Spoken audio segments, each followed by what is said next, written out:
Hello everyone, this is Hillary with Dominion Tea, and today we're going to talk about a few people every tea drinker should know about while you enjoy your favorite beverage. So first up is Lu Yu, who is considered the father of tea. Now you will find many statues of him across China, especially in front of tea museums, because he is the author of the classic of tea. So he was the first to really document in writing how tea is grown, how to choose the right tea leaves for harvest, how to manufacture tea, and how to properly consume tea as part of the Chinese tea ceremony. And that documentation allowed tea to spread to the masses in China and then out to the rest of the planet. This takes us to Japan. So Zen Buddhist Master, I say, travels from China to Japan and back and forth during cultural exchanges of the Song Dynasty. And he brings tea back to Japan.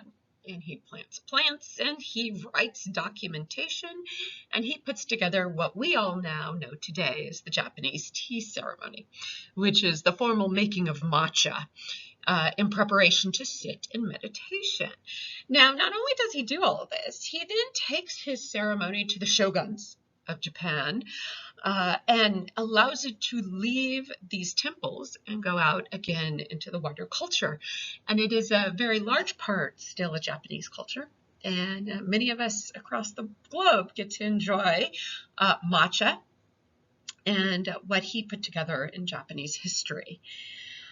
And the last gentleman for today, and trust me, there are many more, usually gets overlooked, and not many people know about Mr. Campbell.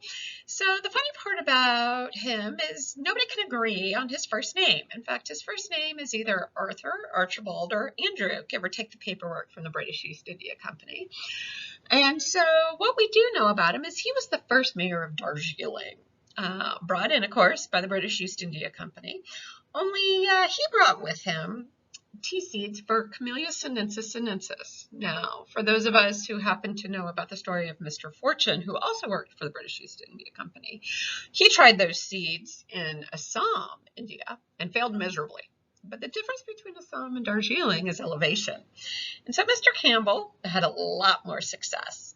And he is credited by putting together the first of the British East India plantations in Darjeeling that today bring us Darjeeling tea, which of course is world renowned, and the very first tea to have a geographic identifier.